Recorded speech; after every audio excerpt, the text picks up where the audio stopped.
القیا فی جہنم کل کفار عنید مناع للخیر معتد مریب الذی جعل مع اللہ الہا آخر فألقیاہ فی العذاب الشدید قال قرینہ ربنا ما اطغیتہ ولکن کان فی ضلال بعید قال لا تختصموا لدي وقد قدمت إليكم بالوعيد ما يبدل القول لدي وما أنا بظلام للعبيد۔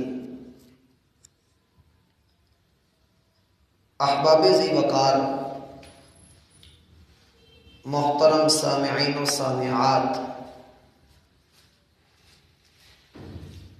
جس وقت رسول اللہ صلی اللہ علیہ وسلم کو مبعوث کیا گیا، یہ وہ زمانہ تھا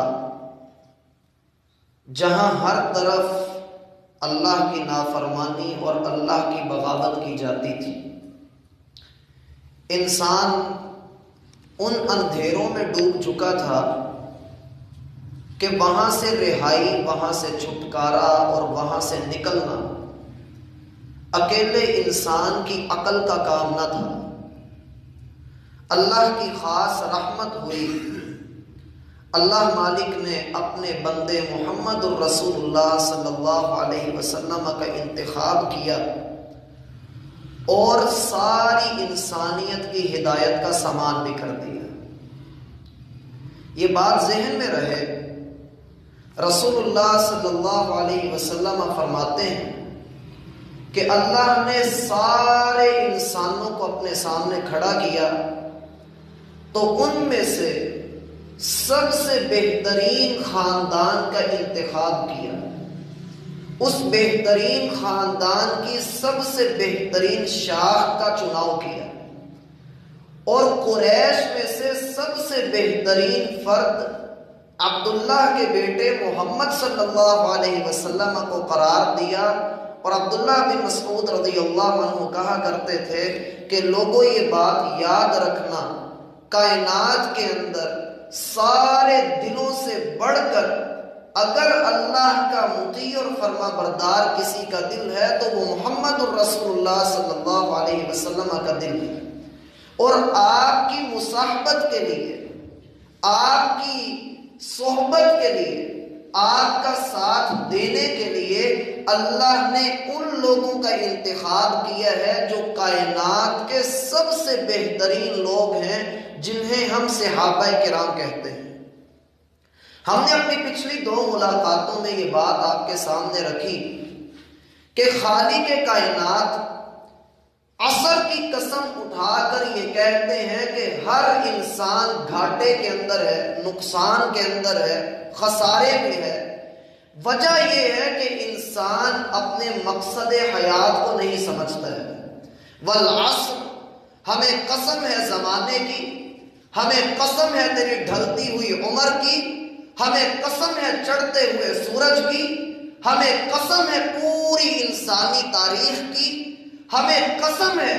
اس چڑھتے ہوئے سورج کی، گزرتے ہوئے وقت کی، عصر کے بعد کے وقت کی، ہمیں قسم ہے اس بات کی کہ ان الانسان لفی خسر، انسان خواہ وہ بھلے کتنا ہی اچھا، خوبصورت، پیارا، امیر، دولت مند، جیسا مرضی کیوں نہ ہو، لفی خسر،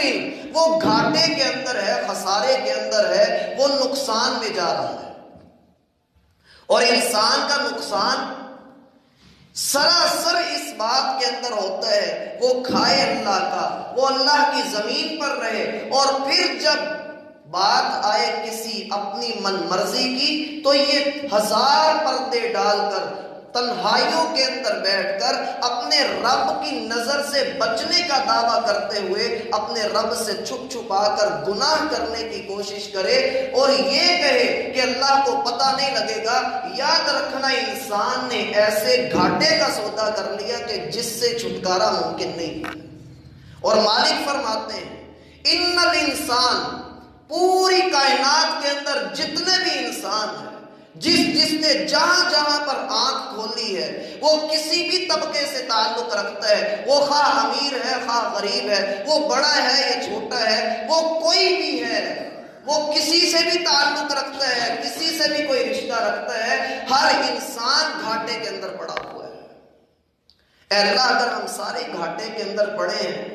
تو اے اللہ تو ہماری ہدایت کا، ہماری رہنمائی کا انتظام فرما دے۔ اور انسان یہ بات اللہ سے دن میں 5 مرتبہ جب اللہ کے سامنے کھڑا ہوتا ہے اللہ کو یہ بات لازمی کہتا ہے، وگرنہ اس کے بغیر نماز نہیں ہو سکتی۔ بندہ کھڑا ہوتا ہے، اپنے ہاتھ کھڑے کر دیتا ہے، اے اللہ کی بریائی تیرے نام ہے، میرے ہاتھ کھڑے ہیں، صلاحیتیں تیری عطا کرتے ہیں، یہ ذہنی قوتیں یہ تیری دی ہوئی ہیں، میرے ہاتھ میں پکڑنے کی قوت، میرے پاؤں میں چلنے کی قوت، میری آنکھ میں دیکھنے کی قوت، میرے کان میں سننے کی قوت، اے اللہ یہ پورے جسم کا سسٹم چلانے والا تو ایک اکیلا ہے، میرے مالک، میرے دھڑکنوں کا، میرے سانسوں کا مالک تو ہے، میرے ہاتھ کھڑے ہیں، میں چھوٹا تو بڑا، میں ادنا، اے اللہ تو سب سے اعلیٰ، میں تیرے سامنے کھڑا ہو کے اس بات کا اقرار کرتا ہوں کہ اللہ اکبر، اے اللہ تو ایک اکیلا، تو یکتا، تو واحد، تو مشکل کشا، تو حاجت روا، میں تیرے سامنے آ کر جھک گیا، میں نے اپنی ناسپاسی کا اعلان کر دیا، میں مان گیا کہ میں مجرم، میں تیرے سامنے آ کر کھڑا ہوں، اے اللہ تو پاک، تو سب سے اعلیٰ، میں تیری تعریف بیان کرتا ہوں، اے میرے مولا میں تیرے سامنے آ کر تجھ سے سوال کرتا ہوں، اہدنا الصراط المستقیم، مجھے سیدھے رستے کے اوپر چلا دے، مجھے اس رستے کے اوپر لے چل جس رستے پہ چل کر لوگ زمین کے اوپر چلتے ہیں لیکن ان کے قدموں کی آواز جنت میں جاتی ہے، میرے مولا مجھے اس رستے کے اوپر چلا۔ اور مالک جب بندے کی زبان سے یہ بات سنتے ہیں مالک فرماتے ہیں وَلِعَبْدِ مَا سَأَلَ، میرا بندہ مجھ سے جو مانگتا ہے میں اسے عطا نہ کروں تو پھر رب کیسا؟ مالک اسے عطا کرتے ہیں، کہا اِنَّ الْإِنسَانَ لَفِي خُسْرٍ، اے انسان تو گھاٹے میں پڑا ہے، ہاں تو بچ سکتا ہے، تو اپنی فکر کر کے اپنے آپ کو بچا سکتا ہے، تو اس خسارے سے نکل سکتا ہے۔ اور اللہ رب العالمین فرماتے ہیں هُوَ الَّذِي أَخْرَجَ الَّذِينَ كَفَرُوا، وہ مالک، وہ رب کہ جس نے تم سب کو اندھیروں سے نکال کر وہ اندھیرے جہاں پر انسان کا خون چوستا ہے، اس کے حقوق پر ڈاکہ مارتا ہے، جہاں عزتیں لٹتی ہیں، جہاں آئے روز قتل کیے جاتے ہیں، کسی کا سہاگ اجڑتا ہے، کسی کا مال ہڑپ کر لیا جاتا ہے، اس دور میں جہاں کسی انسان کو کسی دوسرے کی قدر نہیں، اپنے پیٹ کے بندے بن کے ہر ایک اپنے پیٹ کو بھرنے کی فکر میں لگا ہوا ہے، ہر طرف نفسا نفسی کا عالم ہے، دنیا میں آگے بڑھنے کی دوڑ لگی ہوئی ہے، لوگ بھاگ رہے ہیں اس دنیا کو حاصل کرنے کے لیے، کتنوں نے اپنی زندگیاں تباہ کر لی، لوگ قبروں کے اندر جا پڑے لیکن ان کو اللہ یاد نہ آیا۔ الہاکم التکاثر، مال کے لالچ نے، مال کی کثرت نے، دنیا کی طلب نے تم سب کو تباہ و برباد کر دیا، حتی زرتم المقابر، تم اپنے ہاتھوں سے مردوں کو دفن کرتے ہو، اپنے ہاتھوں سے تم ان کو دفن کرنے کے بعد تم قبرستان کو دیکھتے ہو، تم قبروں کو دیکھتے ہو، لیکن پھر بھی تمہاری آنکھیں نہ کھلیں۔ میرا بھائی وہ وقت بھی تھا جب موسیٰ علیہ السلام اللہ سے گزارش کرتے ہیں، اے اللہ میں تجھے دیکھنا چاہتا ہوں، اے اللہ میں تجھے دیکھنا چاہتا ہوں۔ اللہ کہنے لگے لن ترانی، اے موسیٰ تو مجھے دیکھ نہیں سکتا۔ موسیٰ پھر کہنے لگے اللہ میں تجھے دیکھنا چاہتا ہوں۔ اللہ رب العالمین فرماتے ہیں اگر میں اپنی ایک تجلی تیرے سامنے ظاہر کر دوں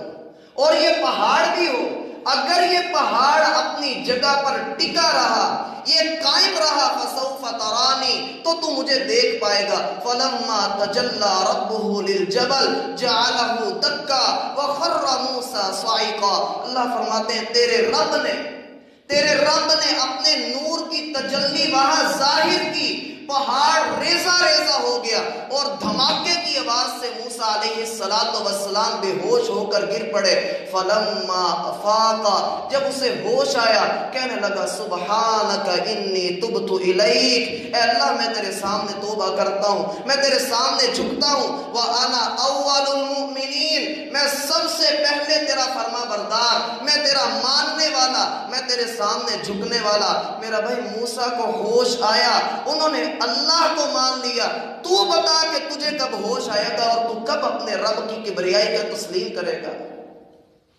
یہ سوچنا چاہیے. انسان کو اللہ خبر دے ان الانسان لفی خسر، انسان تو گھاٹے میں ہے، تو غلط رستے کے اوپر چل رہا ہے، ذرا بچ کر اللہ کے در پہ آ جا، ذرا بھاگ کر اللہ کی رحمت کو لے لے. لیکن یہ پھر نہ آئے تو پھر انسان پھر اپنے رب سے گلہ کرتا اچھا نہیں لگتا ہے. جب مالک اس کو سمجھائیں،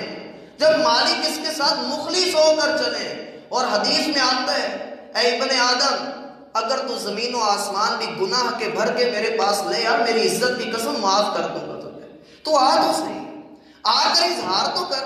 آ کر اپنی نادامت کا اظہار تو کر، ذرا شرمندہ تو ہو، دو آنسو بہا. ارے تجھے رونا نہیں آتا، رونے والا منہ بنا کر ہی آ جا، ہماری رحمت بڑی وسیع ہے. ابو ہریرہ رضی اللہ عنہ بیان کرتے ہیں کہ ہم اللہ کے رسول کے ساتھ تھے اور قیدی ہمارے سامنے کھڑے ہیں. ایک عورت آئی بڑی بے چین، وہ اپنے بچے کو تلاش کرتی پھر رہی ہے. اچانک اسے اس کا بچہ ملتا ہے، وہ اسے اٹھا کر سینے سے لگاتی ہے، اسے فیڈ کروانا شروع کرتی ہے. آقا علیہ السلام یہ منظر دیکھتے ہیں. کہا کیا تم لوگ جانتے ہو کہ یہ عورت اپنے بچے کو جہنم کے اندر پھینک سکتی ہے؟ کہا نہیں ہے اللہ کے رسول، اس کی محبت تو بڑی واضح ہے، یہ خود کٹ جائے گی لیکن اپنے بچے کو خراش بھی نہیں آنے دے گی. رسول اللہ صلی اللہ علیہ وسلم فرمانے لگے پھر سن رکھو کہ اللہ اپنے بندوں پر اس ماں سے بھی زیادہ رحیم ہے. اللہ اپنے بندوں کے حق میں بڑی رحمت والا ہے. لیکن اگر بندہ ہی میرا بھائی اللہ کے سامنے نہ آئے، اللہ کو اپنا مخلص نہ سمجھے، تو پھر یہ انسان کہاں کا انسان ہوا؟ یہ وہ انسان ہوتا ہے جس کے متعلق اللہ فرماتے ہیں اس کے پاس آنکھ موجود ہے لیکن اسے نظر نہیں آتا، اس کے پاس کان موجود ہے اسے سنا نہیں جاتا، اس کے پاس دل موجود ہے لیکن اسے سمجھ نہیں آتی. ہاں یہ انسان اب انسان نہیں رہا بلکہ یہ تو جانور بنا، اور جانور تو پھر کچھ سنا لیتا ہے. اور اللہ کے بندے یہ وہ بنا کہ بل ہم اول، یہ حیوان سے بھی نیچے گرتا ہوا گندوں میں سے گندا بن گیا.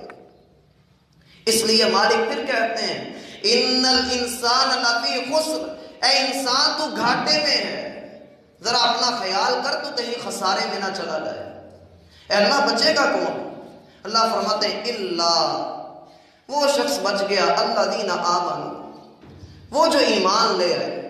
ایمان کے متعلق ہم نے پہلے بھی کئی مرتبہ بات کی ہے، لیکن آج ایک نئے رخ سے آپ کے سامنے چند گزارشات رکھنا چاہتا ہوں کہ ایمان اصل کس کیفیت کا نام ہے. ایمان آپ کہتے کسے ہیں؟ ایمان ہے کیا؟ ایمان میرا بھائی اس کے متعلق ہم نے یہ بات پڑھی الایمان ان تؤمن باللہ وملائکتہ وکتبہ ورسلہ وبالقدر خیرہ وشرہ وتؤمن بالبعث. ایمان یہ ہے آپ کو اللہ نظر نہیں آتا لیکن آپ اس کے ہونے پہ ایمان رکھیں. آپ نے رسولوں کو دیکھا نہیں ہے لیکن آپ ان کی موجودگی پر، ان کی رسالت کے اوپر ایمان لے کر کے آئیے. آپ کتابوں کو نازل ہوتے ہوئے نہیں دیکھ سکے لیکن آپ ان کو سچا مانیے. ہم نے فرشتوں کو نہیں دیکھا لیکن ان پر ہمارا ایمان ہے. یہ تو ہیں ایمان کے ارکان، لیکن ایمان ایک ایسا جذبہ ہے، ایمان ایک ایسا بیج ہے، ایمان ایک ایسی مٹھاس ہے جو سیدھی دل کی زبان سے چکھی جاتی ہے. یہ بیج دل کی زمین کے اندر دفن ہوتا ہے. یہ جتنا مضبوط دفن ہوگا، جتنا گہرائی کے ساتھ تیرے میرے دل کے اندر اترے گا، اللہ کی قسم اسلام اتنی زیادہ مضبوط جڑوں کے ساتھ تیرے میرے عمل سے ظاہر ہوگا. اور یہ وہ پوائنٹ ہوتا ہے جس کے متعلق اللہ کے رسول فرماتے ہیں ثلاث من کن فیہ وجد حلاوت الایمان. 3 صفات، 3 خصلتیں، 3 خوبیاں جس بندے کے اندر آ گئی سمجھ لو کہ اسے ایمان کا مزہ آ گیا. اسے ایمان کی مٹھاس مل گئی۔ ایمان کی پہلی شرط جسے اللہ کے رسول صلی اللہ علیہ وسلم فرماتے ہیں، اگر آپ ایمان کا مزہ لینا چاہتے ہو، اگر آپ ایمان کی مٹھاس پانا چاہتے ہو، اس کی شیرینی کو چکھنا چاہتے ہو، تو ذرا دیکھیے اللہ کے رسول کا فرمان صحیح بخاری اور صحیح مسلم ہے۔ اللہ کے رسول فرماتے ہیں ان یکون اللہ ورسولہ احب الیہ مما سواہما۔ ایمان کی حلاوت اگر کسی نے چکھنی ہے، اس کی پہلی شرط یہ ہے کہ اللہ اور اس کے رسول سے بڑھ کے اسے کسی اور سے پیار نہ ہو، وہ کسی اور کو محبوب نہ سمجھے۔ ان یکون اللہ ورسولہ احب الیہ مما سواہما، اللہ اور اس کا رسول سب سے زیادہ عزیز ہوں اس ایک رشتے کے اوپر، اس ایک نسبت کے اوپر، وہ دنیا کی ساری نسبتیں قربان کرنے والا ہو۔ جس شخص کے اندر یہ بات ہے، میرا بھائی ذرا اپنے آپ کو سامنے رکھیے، اپنے آپ کو دیکھ کر اپنے تصور کے اندر یہ اندازہ کیجئے کہ رسول اللہ صلی اللہ علیہ وسلم سے ہم محبت کا دعویٰ تو کرتے ہیں، ہم آقا علیہ السلام پر جان قربان کرنے کی بات تو کرتے ہیں، لیکن یہ مجھے سوچنا ہے کہ میرا دل ان کے دیدار کے لیے کتنی بار تڑپتا ہے۔ میں جنت میں جانے کا شوق تو رکھتا ہوں، لیکن میرے اعمال اللہ کے رسول کے اعمال کے مخالف ہیں۔ میں جنت میں جانا بھی چاہتا ہوں، لیکن اپنی مرضی بھی کرنا چاہتا ہوں۔ میں جنت میں اللہ کے رسول کا دیدار چاہتا ہوں، حوض کوثر پر ان کے ہاتھوں سے جام پینا چاہتا ہوں، شفاعت چاہتا ہوں۔ میرا بھائی اگر یہ سارے کام میں چاہتا ہوں تو مجھے خود دیکھنا ہے میں دن رات میں آپ پر درود کتنی مرتبہ بھیجتا ہوں، میں کتنی مرتبہ آقا علیہ السلام کی یاد میں ان کی سنت پر عمل کرتا ہوں۔ اپنا حال ہر بندہ جانتا ہے کہ صبح فجر سے لے کر عشاء تک اللہ کے رسول صلی اللہ علیہ وسلم کی سنتیں کیا ہیں، ہمیں علم ہے۔ اللہ کے رسول صلی اللہ علیہ وسلم نماز سے پہلے مسواک کیا کرتے تھے، ہمیں علم ہے۔ آپ تہجد پڑھا کرتے تھے، ہمیں علم ہے اس بات کا کہ اللہ کے رسول صلی اللہ علیہ وسلم نماز کے لیے سب سے پہلے مسجد کے اندر آیا کرتے تھے، ہمیں علم ہے کہ اللہ کے رسول صلی اللہ علیہ وسلم فجر کی جماعت کروایا کرتے تھے، ٹائم پر مسجد میں آتے تھے۔ اگر ہمیں اللہ کے رسول سے محبت ہے تو میرا بھائی مجھے یہ سوچنا ہے میں کس جگہ پر کھڑا ہوں۔ محبت کا دعویٰ تو ہے، دعویٰ دلیل بھی مانگتا ہے، اور محبت میں تو عمل مانگا جاتا ہے۔ اگر آپ کا عمل اللہ کے رسول کے مطابق ہے تو اللہ کی قسم آپ خوش نصیب ہیں۔ آپ سے بڑھ کر خوش نصیب دنیا میں کوئی نہیں کہ اللہ نے آپ کو اس رستے کے اوپر چلایا ہے جس رستے پر چلنے والا زمین پر چلتا ہے لیکن اس کے قدموں کی آواز جنت میں سنائی دیتی ہے۔ یہ وہ شخص ہے جو اللہ کے رسول صلی اللہ علیہ وسلم کی ایک ایک ادا کو اپنے جسم کے اوپر لاگو کرتا ہے، اللہ کے رسول سے محبت کرتے ہوئے یہ دن رات اللہ کے رسول کی سنت کے مطابق، آپ کے حکم کے مطابق اپنی زندگی گزارتا ہے۔ اللہ کی قسم یہ وہ بندہ ہے جس سے اللہ بھی محبت کرتے ہیں، اور جس سے اللہ محبت کرے۔ اللہ فرماتے ہیں یحببکم اللہ ویغفر لکم ذنوبکم، اللہ اپنے ساتھ جسے جوڑ لیتا ہے، اللہ جس سے محبت کرتے ہیں، اللہ اس کو گندا نہیں رہنے دیتا، اللہ اس کے سارے گناہوں کو معاف کر دیتا ہے۔ میرا بھائی جنت میں ساری جانا چاہتے ہیں، اللہ ہم سب کو جنت میں اکٹھا کرے، لیکن اس بات کو ذہن میں رکھیے کہ جنت میں جانے کے لیے آقا علیہ السلام کے عمل کے مطابق عمل کرنا، آپ کے حکم کے مطابق اپنی زندگی کو بسر کرنا، یقین کیجئے یہ ایک وہ راستہ ہے جس کے متعلق اللہ کے رسول فرماتے ہیں میری ساری امت جنت کے اندر داخل کر دی جائے گی۔ ہاں وہ بندہ کہ جس نے اپنے آپ کو میرے دامن کے ساتھ جوڑ دیا، جس نے اپنے آپ کو میرے پیچھے لگا دیا، جس نے اپنا توق اپنی رسی میرے ہاتھ میں پکڑا دی، جو میرے نقش قدم کے اوپر چلا، یاد رکھو یہ وہ بندہ ہے جس نے اپنے ساتھ جنت کا سودا کر لیا، یہ پکا جنتی ہے۔ اور رسول اللہ صلی اللہ علیہ وسلم کے پاس یہ شخص آیا بھی، طلحہ بن عبید اللہ بیان کرتے ہیں وہ شخص آیا، آ کر اللہ کے رسول سے کچھ باتیں سیکھی، اللہ کے رسول نے اسے سارا کچھ سکھایا۔ جب وہ واپس جانے لگا تو کہنے لگا واللہ لا ازید علی ھذا، محبوب آپ نے سکھا تو دیا، آپ نے بتا بھی دیا، اللہ کی قسم میں آپ کے حکم کے مطابق عمل کروں گا، نہ زیادہ کروں گا نہ کم کروں گا۔ پلٹ کر جاتا ہے، اللہ کے رسول فرماتے ہیں من سرہ ان ینظر الی رجل من اہل الجنہ، جو جسے اس بات کی چاہت ہے کہ وہ چلتے پھرتے جنتی کو دیکھے، فلینظر الی ھذا، وہ اس کی طرف دیکھے۔ اللہ کے رسول کی سنت پر عمل کرنا، آپ کے طریقے کے مطابق چلنا، آپ کے ساتھ چلنا، یقین کیجئے یہ محبت کی سب سے پہلی اور آخری نشانی ہی ہے۔ ان کو ذرا خاموش کرو۔ ان یکون اللہ ورسولہ احب الیہ مما سواہما، اللہ اور اس کا رسول اس نسبت سے بڑھ کے، اس رشتے سے بڑھ کے ہمارے نزدیک جب کوئی نہیں تو سمجھ لیجئے ایمان کا مزہ آ گیا، ایمان کی حلاوت دل کے اندر اتر گئی۔ اور دوسری چیز جو لازماً ہمیں ذہن میں رکھنی چاہیے، ایمان کا ایک رکن میرا بھائی یہ بھی ہے، اللہ کے رسول صلی اللہ علیہ وسلم فرماتے ہیں میرے صحابہ سے محبت کرنا ایمان کا حصہ ہے، میرے صحابہ سے محبت کرنا ایمان کا حصہ ہے۔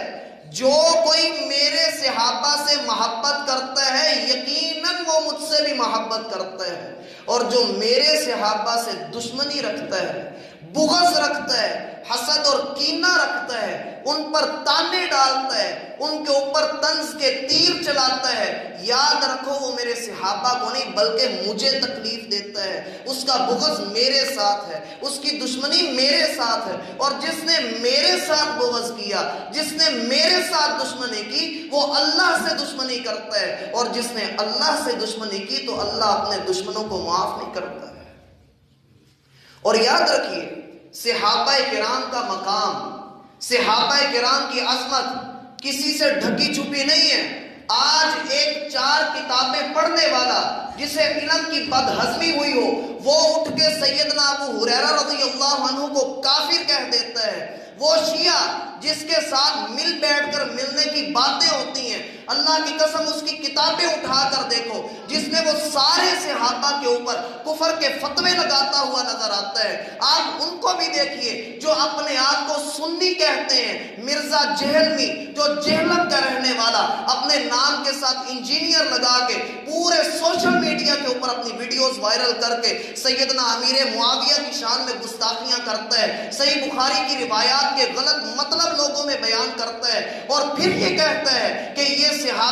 صحابی نہیں بلکہ کافر ہو گیا تھا جس نے امام کو، امیر معاویہ رضی اللہ عنہ کو، جو کاتب وحی ہیں، جنہوں نے قرآن لکھا، اللہ کے رسول کے حکم پر اس قرآن کی تدوین کر کے امت تک پہنچایا، اس کے اوپر کفر کا فتویٰ لگاتا ہے۔ اور اللہ کے فضل سے ہمارے شیخ ابو یحییٰ نور پوری نے اس کو پورا جواب دیا ہے، لیکن آج تک وہ مقابلے میں نہیں آ سکا، وہ سامنے نہیں آ سکا۔ بتانے کا مقصد یہ ہے کہ اس طرح کے چیلوں چانٹوں سے بچئے، یہ لوگ ہمارے ایمان کا سودا کر جاتے ہیں، ہمارے ایمان کو خراب کر جاتے ہیں۔ ابو ہریرہ رضی اللہ عنہ کی شان الگ ہے، امیر معاویہ رضی اللہ عنہ کے متعلق اللہ کے رسول کی دعائیں موجود ہیں، اور پھر اسی طریقے سے جتنے بھی صحابہ کرام میرا بھائی گزرے ہیں، اگر کوئی بندہ ان کے ایمان میں ذرہ بھر بھی شک کرتا ہے، ان کے اوپر ذرہ بھر بھی طنز کرتا ہے، ان کے اوپر کوئی اعتراض کرتا ہے، یاد رکھنا وہ بندہ اسلام کے اندر نہیں رہا۔ یہ علماء کا متفقہ فیصلہ ہے، کسی بھی بندے کے لیے یہ جائز نہیں وہ سیدہ عائشہ رضی اللہ عنہ کی شان میں کوئی گستاخی کرے، وہ کسی بھی صحابیہ کی شان میں، کسی بھی صحابی کی شان میں اپنی زبان سے گند بکے۔ جو بندہ بھی ایسا کرتا ہے اللہ کی قسم اس کا اسلام سے کوئی تعلق نہیں۔ اور ہم دیکھتے ہیں میڈیا کے اوپر ایسی بے شمار ویڈیوز ہیں شیعہ ذاکرین کی، اور اس طرح کے جو غامدی جیسے فتنے ہیں، یہ لوگ اسلام کے عقیدوں کے اوپر وار کرتے ہیں، اسلام کے عقائد کا غلط رنگ بنا کر عوام کے اندر پیش کرتے ہیں۔ میں بالخصوص اپنے جوانوں کو یہ نصیحت کرنا چاہوں گا اس طرح کے فتنوں سے بچو۔ جتنا ہو سکتا ہے اس طرح کے فتنوں سے بچیے۔ یہ لوگ 4 کتابیں پڑھ کے بولنا شروع کر دیتے ہیں اور اس کے بعد دیکھتے نہیں ان کے منہ سے نکل کیا رہا ہے۔ اللہ کے فضل سے ہم نے یہ بات دیکھی ہے، وہ جہلم کا رہنے والا مرزا، اسے عربی عبارت پڑھنی نہیں آتی، وہ قرآن جب پڑھنے بیٹھتا ہے صحیح قرآن نہیں پڑھتا ہے، غلط سلط ترجمے کرتا ہے، اپنی طرف سے باتیں بنا بنا کر قرآن کی طرف منسوب کرتا ہے۔ یاد رکھیے اس طرح کے فتنے جو آپ کو صحابہ کے مخالف کریں یا صحابہ کے متعلق بغض کا اظہار کرتے ہوئے نظر آئیں، یہ ایمان کے ڈاکو ہیں، یہ ایمان کو لوٹنے والے ہیں، ان سے بچیے۔ اور یہ وہ فتنہ ہے تاریخ کا مطالعہ کر کے دیکھیے۔ لوگ سیدنا علی رضی اللہ عنہ کی شان بیان کرتے ہیں، اور اللہ کی قسم سیدنا علی رضی اللہ عنہ سے محبت بھی ایمان کا حصہ ہے۔ ان کا تو واضح طور پہ نام بھی آیا، من کنت مولاہ فعلی مولاہ، جس کا میں مولا ہوں اس کا علی مولا ہے۔ یہ حدیث بالکل صحیح، لیکن اس حدیث کو بنیاد بنا کر دوسرے صحابہ سے بغض کا اظہار کرنا، سیدنا ابو بکر و عمر کی شان میں گستاخیاں کسی سے ڈھکی چھپی نہیں جو شیعہ حضرات نے کی ہیں۔ سیدہ عائشہ رضی اللہ عنہا کو جو گالیاں دی ہیں یہ تو ان کے گھروں کی بات ہے۔ بتانے کا اصل مقصد یہ ہے کہ ایمان، اللہ جو قرآن میں کہتے ہیں اِلَّا الَّذِينَ آمَنُوا، بچنا اس نے ہے جو ایمان والا ہوا۔ میرا بھائی صحابہ کے ساتھ محبت تیرے میرے ایمان کا حصہ ہے۔ اگر کسی بھی صحابی کی شان میں گستاخی کرتا ہوا کوئی بندہ نظر آ جائے تو جناب یاد رکھیے وہ اسلام کے اندر نہیں رہا۔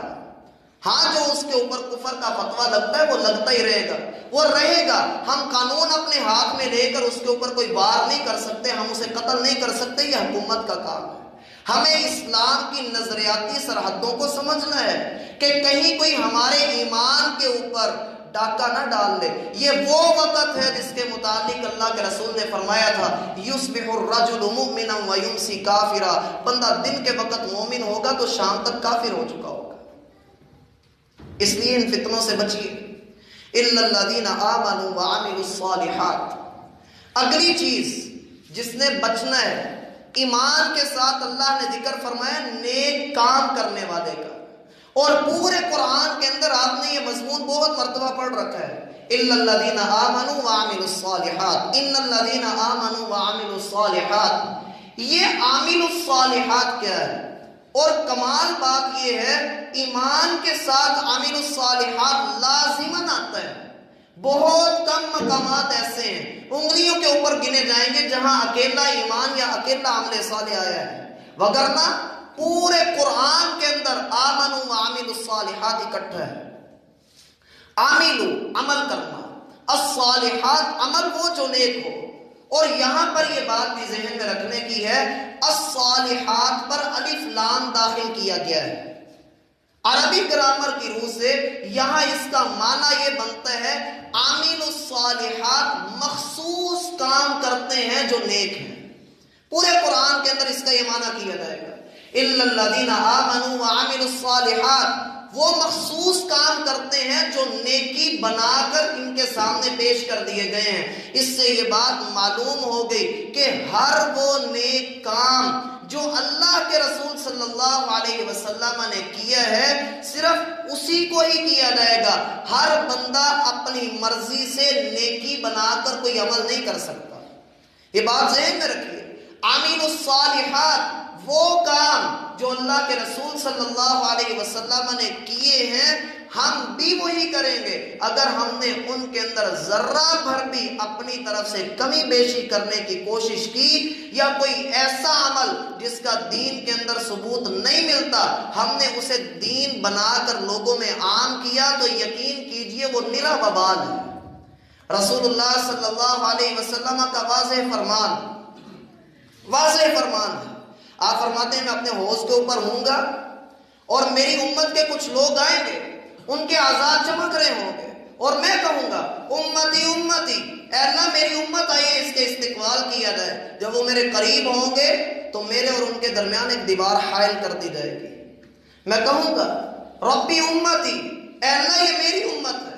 میری امت کو مجھ سے دور کیوں کیا گیا ہے؟ اللہ رب العالمین فرمائیں گے اے محمد صلی اللہ علیہ وسلم آپ کو نہیں پتا کہ آپ کے بعد ان لوگوں نے آپ کے دین کے اندر کس طرح کی باتیں ایجاد کر لی تھی، انہوں نے دین کو بگاڑ دیا تھا۔ اللہ کے رسول فرمائیں گے سحقاً سحقا، ان لوگوں کو مجھ سے دور کر دیا جائے، دفع کر دیا جائے۔ اور پھر اللہ کے رسول فرماتے ہیں طُرِحَ فِی النار، اوندھا منہ کر کے ایسے لوگوں کو جہنم کے اندر گرا دیا جائے گا۔ اللہ ہمیں محفوظ فرمائے۔ بدعات انسان کا بیڑا غرق کر دیتی ہیں، بدعات جن پر انسان لگا ہوا ہے، ہمارے بڑے کرتے تھے، ہم نے فلاں کو ایسے کرتے ہوئے دیکھا ہے۔ میرا بھائی زیادہ لمبی چوڑی تفصیل نہیں، صرف ایک نقطہ ذہن میں رکھیے۔ اللہ رب العالمین نے قرآن کی پہلی آیت ذالک الکتاب لا ریب فیہ، یہ وہ کتاب ہے، یہ وہ دین ہے، منہج ہے، مسلک ہے، طریقت ہے، شریعت ہے، یہ وہ آپ کا دستور حیات ہے، لا ریب فیہ، اس میں کوئی شک نہیں ہے۔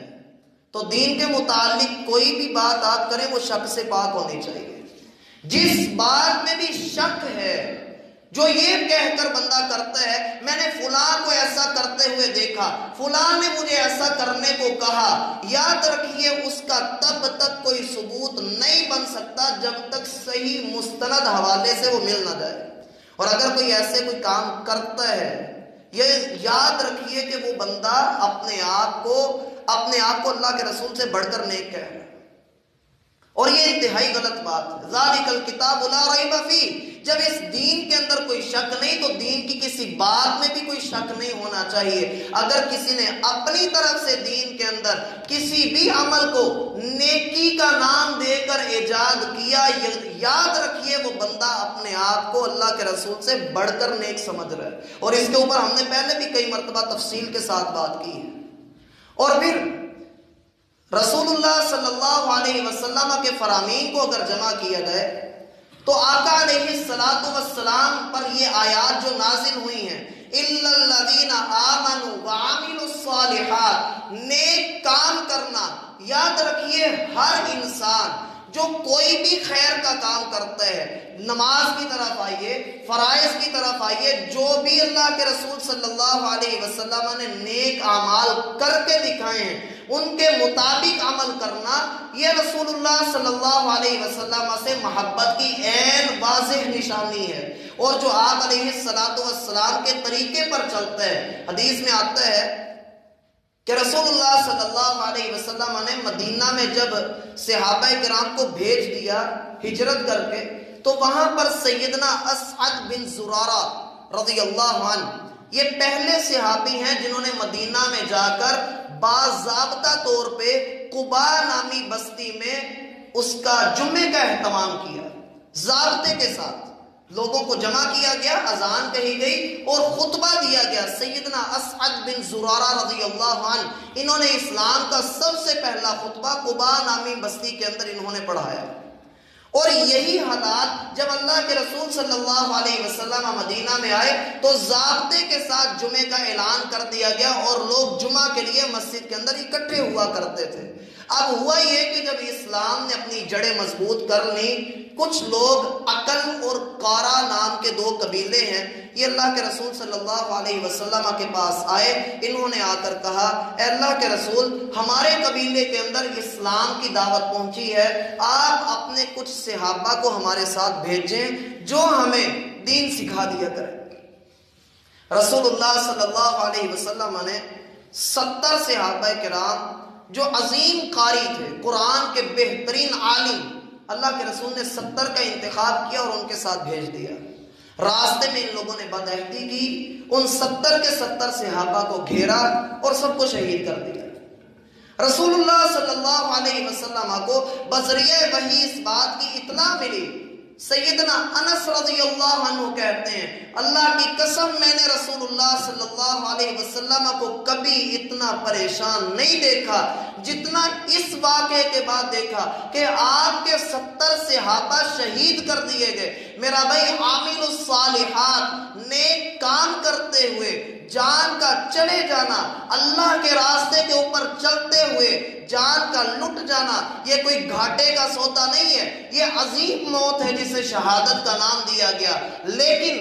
لیکن اس بات کو ذہن میں رکھیے، پوری دنیا کے اندر جہاں جہاں مسلمانوں کو کاٹا جا رہا ہے، جس جس جگہ پر ظلم کیا جا رہا ہے، جو پچھلے جمعے کے دن نیوزی لینڈ کے اندر جو واقعہ ہوا اور پھر اس کے متصل بعد غزہ پر اسرائیل کا حملہ، یمن کے اندر اسرائیل کی بمباری، اور پھر اسی طریقے سے شام کے اندر مہاجرین کے کیمپس کے اوپر امریکہ اور نیٹو فورسز کے جہازوں کی جو بمباری ہے، اور پھر اس کے علاوہ کشمیر کے واقعات کو لیجئے، ہر طرف مسلمانوں کو کاٹا جا رہا ہے، ہمارے ہاتھ کیوں نہیں اٹھتے؟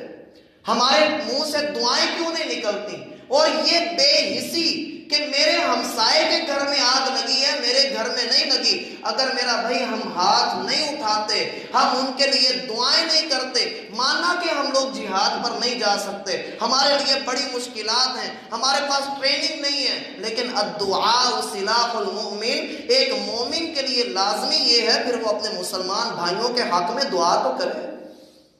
ان کے لیے ہاتھ تو اٹھائے، ان کی فکر تو کرے۔ صحابہ کرام کہتے ہیں اللہ کی قسم اللہ کے رسول لیٹتے تھے اٹھ کر بیٹھ جاتے تھے، بیٹھتے تھے کھڑے ہو جاتے تھے، بے چینی کے عالم میں آپ چکر لگا رہے تھے، بالآخر آپ علیہ السلام نے نماز ادا کی، آخری رکعت تھی، رکوع سے اٹھے، آپ علیہ السلام نے ہاتھ اٹھائے اور کہا اللہم علیک بالعقل، اے اللہ تو عقل والوں کو پکڑ لے، اے اللہ تو قارہ کو ہلاک کر دے، اے اللہ فلاں قبیلے کو بھی ہلاک کر دے، اے اللہ انہوں نے میرے صحابہ کو یوں کر کے شہید کر دیا۔ میرا بھائی وہ 49 جو شہید وہاں پر ہوئے اور جو پوری دنیا کے اندر شہید کیے جا رہے ہیں، ان کی فکر کیجئے، ان کے متعلق سوچئے، اگر وہ مسلمان ہیں تو ہم بھی مسلمان ہیں، وہ چاہے ہمارے علاقے کے نہیں، لیکن میرا بھائی یہ بات ذہن میں رہنی چاہیے، وہ ہیں تو مسلمان، اسلام کا نام لینے والے تھے۔ اور یہ بات بھی یہاں پر ذکر کرتا چلوں، وہ جس نے مارے ہیں، جو بڑی تسلی سے 26 منٹ تک ان کو مارتا رہا، اس نے کسی سے نہیں پوچھا کہ سنی ہو کہ وہابی ہو، اس نے کسی سے نہیں پوچھا کہ ہاں بھائی کس مکتب فکر سے تعلق رکھتے ہو، بس اس نے فائر کھولنا ہے یہ کہہ کر کہ یہ مسلمانوں کی جگہ ہے۔ آپس کی مسلکی منافرت کو بھی ختم کرنا ہے، آپس میں ایک بھی ہونا ہے، لا الہ الا اللہ اور عامل الصالحات ہمیں ایک ہی کرتا ہے۔ آپ کسی بھی مکتب فکر سے تعلق رکھتے ہیں رکھیے، اسلام ہلکے پھلکے اختلاف کی اجازت دیتا ہے، لیکن عقائد میں جو اختلاف ہے، جیسے میں نے صحابہ کے متعلق ذکر کیا، تو یاد رکھیے ان اختلافات کو ہم بہت گہری نظر سے دیکھتے ہیں، چھوٹے موٹے اختلافات، کوئی رفع الیدین کرتا ہے کوئی نہیں کرتا، کوئی آمین اونچی کہتا نہیں کہتا، یہ ایسے اختلافات نہیں ہیں کہ بندہ ان کے اوپر کفر کے فتوے تھوپتے پھرے، یہ اختلافات کسی حد تک اسلام ان کی اجازت دیتا ہے، لیکن ایک ہونا،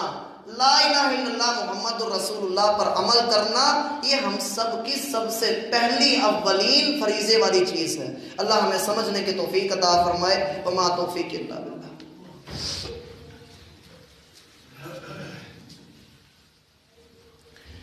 ان الحمد للہ